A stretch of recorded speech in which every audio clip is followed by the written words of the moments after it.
You've been trying to feel okay for a long time, not in some obvious, dramatic way, just quietly. You wake up and something in you is already scanning, already bracing, already checking what the day is going to demand. You breathe. You tell yourself things are fine, and there's still that low hum beneath it all. That low-level tension that doesn't fully leave, no matter what you do. You've tried to slow down. You've sat with it. You've read the right things. You've taken breaks, and you're still right here. Still looking for something that keeps slipping just out of reach. You know what to do. You just can't make it stick. And you're not alone in this. Buddhism has understood this exact pattern for a very long time.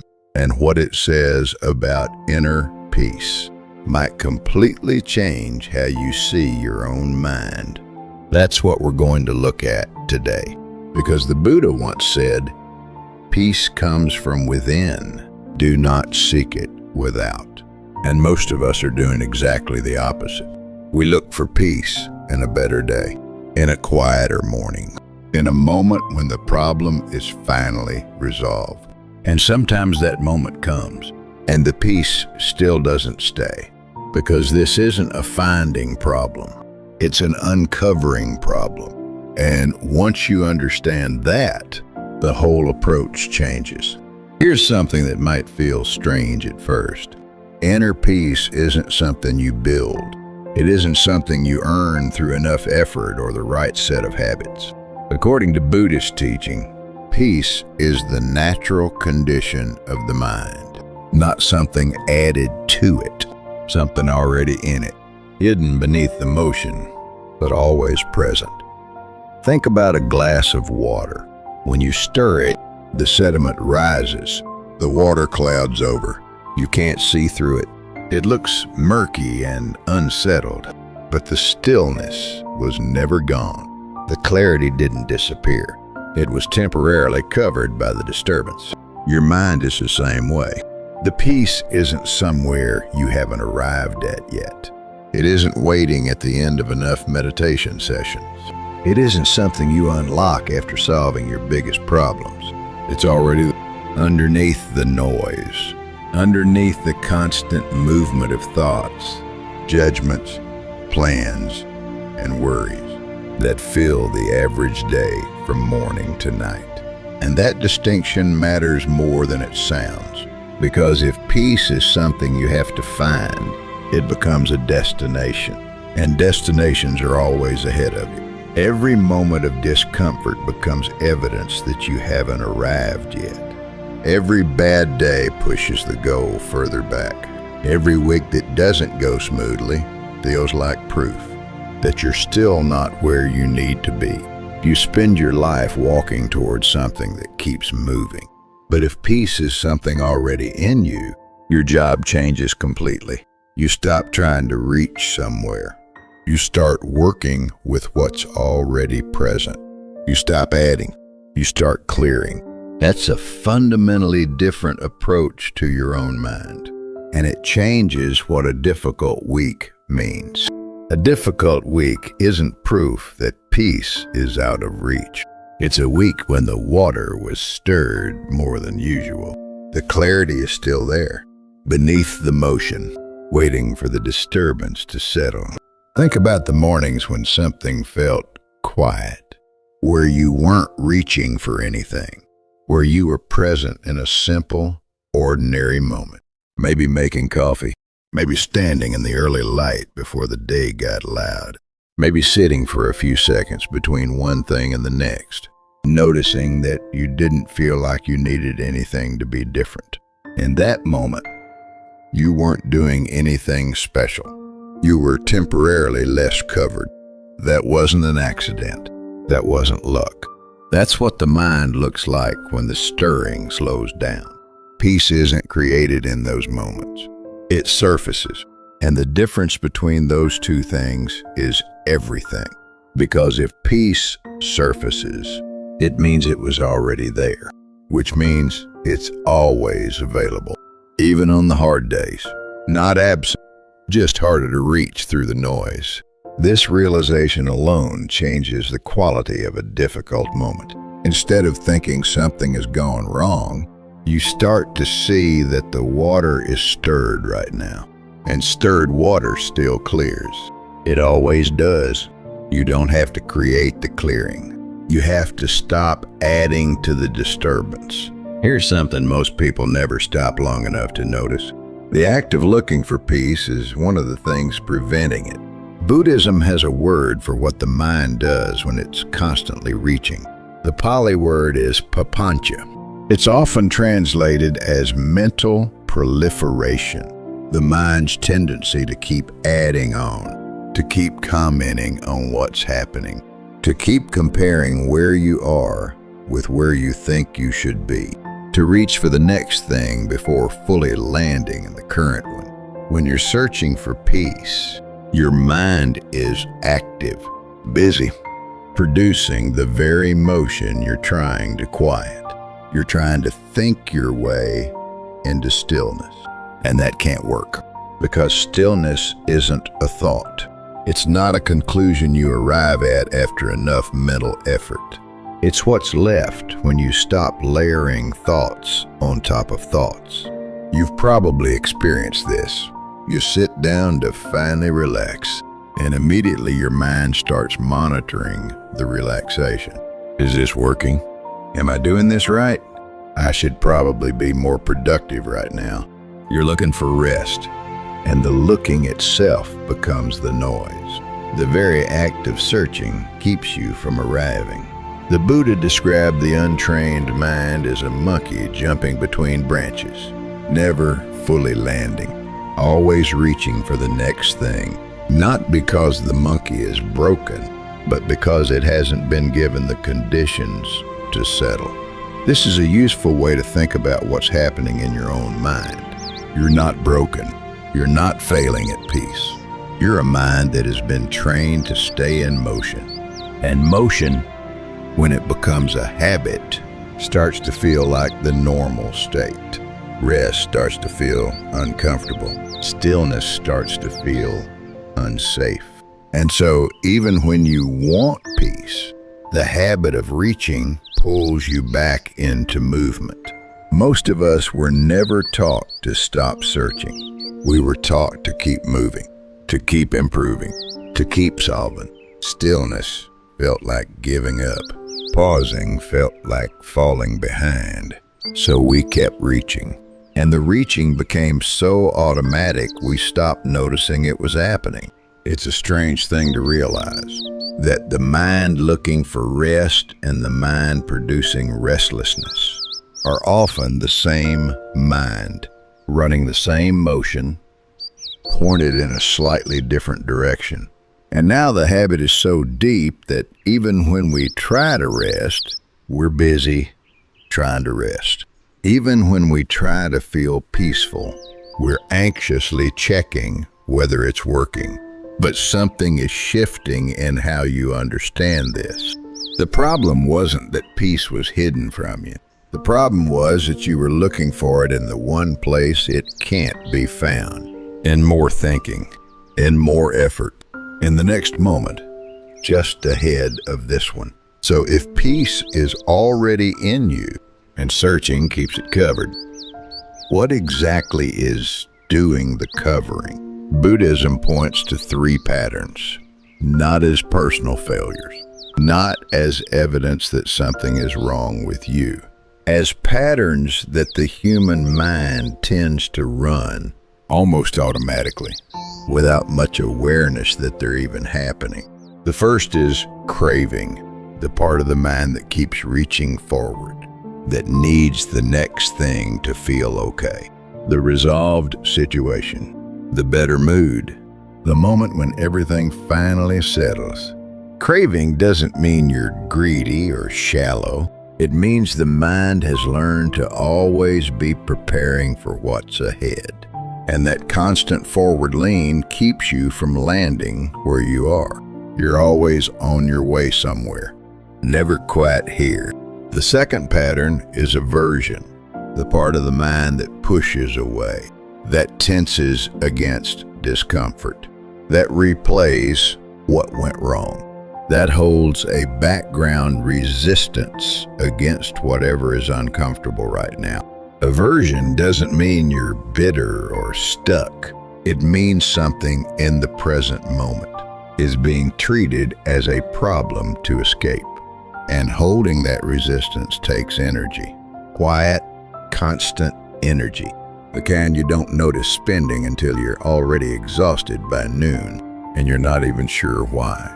The third pattern is confusion, believing that peace depends on circumstances being right, waiting for the problem to be solved, waiting for things to slow down before you allow yourself to feel settled, waiting for the world to arrange itself before you give yourself permission to breathe.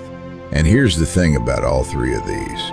They feel completely normal, because they are. Every human mind runs these patterns to some degree. This isn't a diagnosis, it's a description. But when you start to see them clearly, something changes. You catch yourself craving your way through the morning before you've even had breakfast.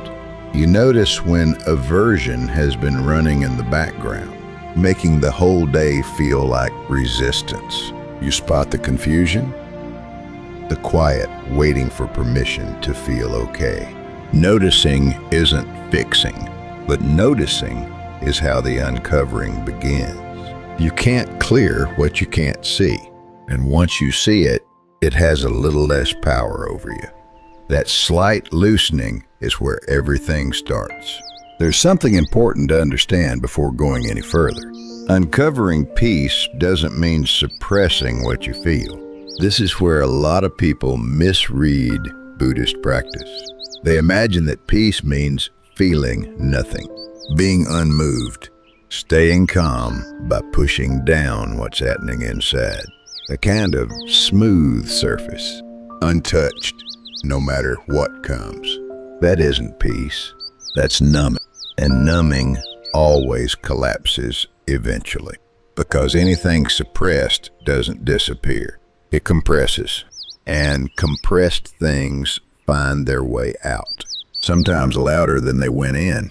Think about a week where you pushed through, kept going, told yourself you were fine, and then at some point on a Friday night or a Sunday morning, something small happened and everything came out at once.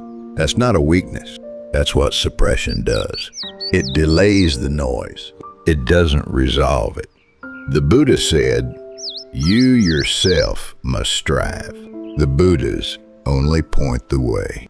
What that means here is simple. Nobody can suppress their way to peace.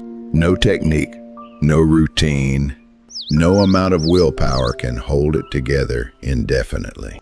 Peace that comes from burying what you feel isn't peace. It's postponed noise. Genuine uncovering looks completely different. When frustration moves through you, you don't fight it. You don't tell yourself you shouldn't be feeling this way. You let it be present without immediately adding a story on top of it. Without asking, what does this say about me? Or why am I still like this? You notice, this is here right now, and you don't feed it.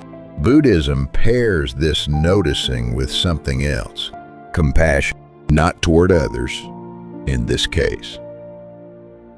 Toward yourself, toward the part of you that's been trying so hard to feel okay. That part isn't a problem to fix. It's a mind doing what minds do. When sadness arrives, you let it move. You don't push it back down, and you don't build an identity around it either. You're not a sad person. You're a person experiencing sadness right now. There's a significant difference between those two things. Emotions aren't the obstacle to peace. Your relationship with emotions is. The clinging to what feels good, the resistance to what feels hard, the constant commentary that turns a passing feeling into a permanent state. When you stop fighting what's happening and observe it, something shifts. The thought loses a little of its grip. The feeling softens. Not because you suppressed it, because you stop feeding it more energy.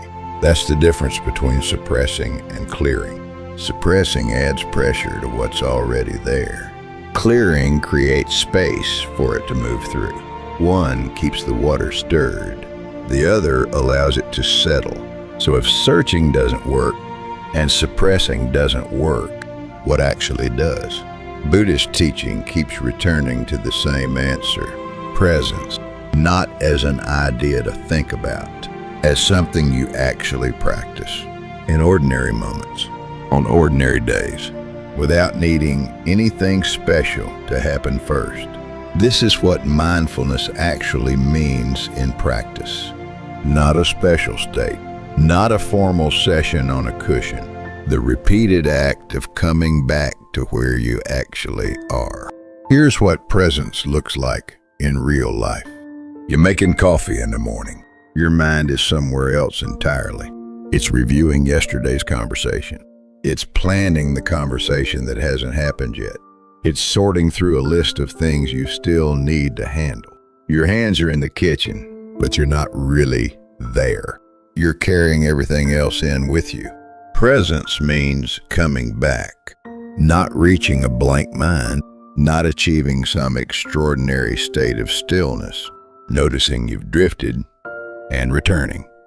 Once, and again, as many times as the mind moves. That's the whole practice. It might sound too simple to do anything meaningful, but here's what it does over time.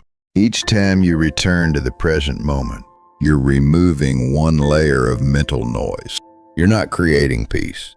You're uncovering what was already there for that moment, and the moments compound. Over time, you'll find that the settling happens a little faster. The gaps between the noise get a little longer. The mind's tendency to stay busy slows down slightly. Not because you mastered something, because you gave the water more chances to settle.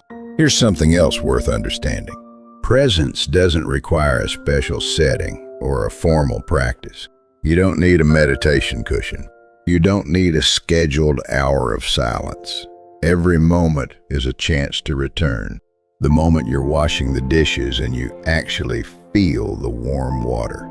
The moment you're walking to the car and you actually notice the air. The moment you're eating lunch and you actually taste the food. Each of those moments is a return. Each one is the practice, and you don't have to do it perfectly. Presence isn't a state you maintain. It's a direction you keep returning to. The mind will wander 1,000 times today, and 1,000 times you can come back. Each return is complete in itself. Each return removes a little of the covering. Not because you're doing something extraordinary, because you're doing something simple again and again. And simplicity, done consistently, changes things over time. And the moment you realize you've drifted, that moment of noticing, that's already presence. That recognition is the practice itself. Most people treat that moment as a failure. They get frustrated that the mind wandered again. They take it as evidence that they're not good at this. But Buddhism treats that moment of noticing as the point, not the wandering, the returning. You drifted. You came back. That is the practice. Not once, not twice. As many times as it takes. Each time you return, you are not finding peace. You are uncovering it, layer by layer, one ordinary moment at a time. There's an image in Buddhist teaching that's worth keeping with you. A glass of water with sediment resting at the bottom. When you stir it, everything clouds. The particles rise. The water turns murky. And if you reach in trying to clear it faster, you only make it worse. You have to do something that feels almost counterintuitive. You have to set the glass down. Stop adding motion and wait. The sediment settles on its own. The water clears on its own, not because you did something to it, because you stopped doing something to it. And the grip of this is already loosening as you start to see how this applies. How often do you stir your own mind while trying to quiet it? You lie awake at night and think through a problem, hoping to think it into peace. You review a conversation again and again, looking for the version that finally resolves it. You try to reason yourself into feeling okay, and the reasoning keeps the sediment moving. The thinking keeps the water clouded. What would it feel like to set the glass down? Not to solve the thing, not to understand it completely, to stop adding motion to it for a while. This is what a consistent practice teaches over time. Not that you become someone who never stirs the water. The mind will always stir. That's what minds do. But you get better at noticing when you're stirring. And you get better at gently setting the glass down. Not forcing stillness.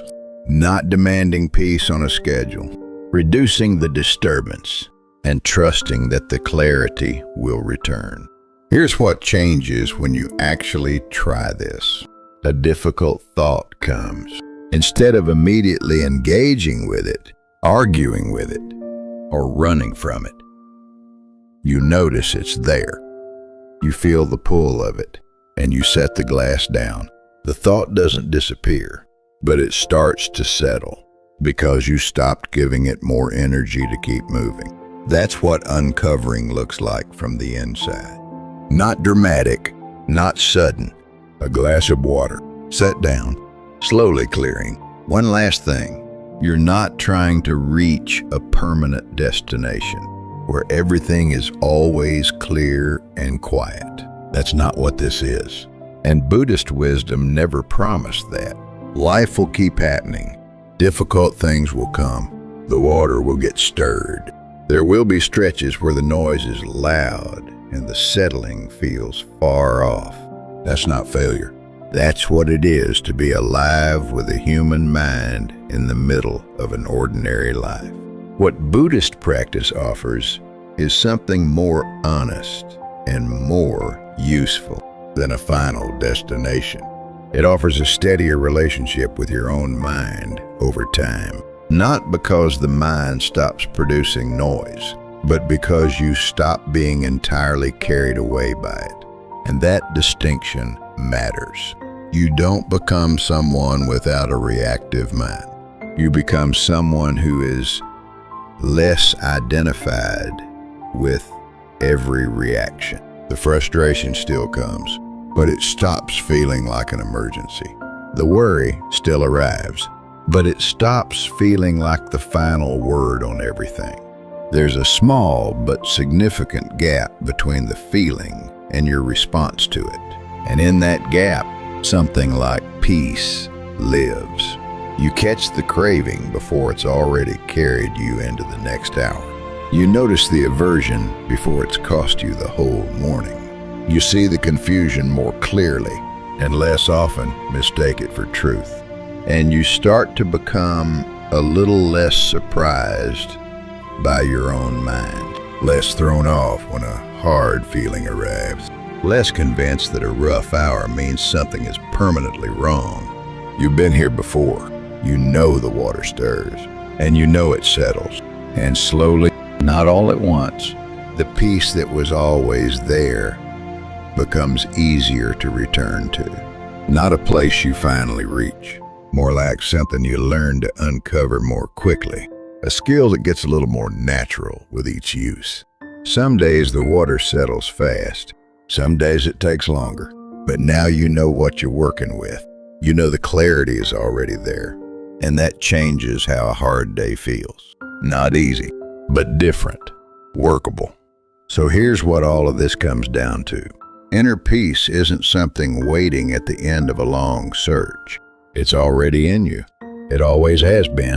Buddhism has been pointing at this for a very long time, not as a comforting idea, as a practical description of how the mind actually works. The searching creates more noise. The suppressing delays the noise. But presence return to again and again, quietly reduces the covering, and what's underneath begins to surface. You don't need everything resolved first. You don't need to feel a certain way before you start. You don't need to earn stillness. You just need to stop stirring, to set the glass down and let the water clear. That's the practice. And it starts right here, in this moment, exactly as you are. If this way of looking at the mind resonated with you, consider subscribing. Every few days, we look at what Buddhist wisdom has to say about the way modern minds actually work. Not as lectures, just as quiet conversations.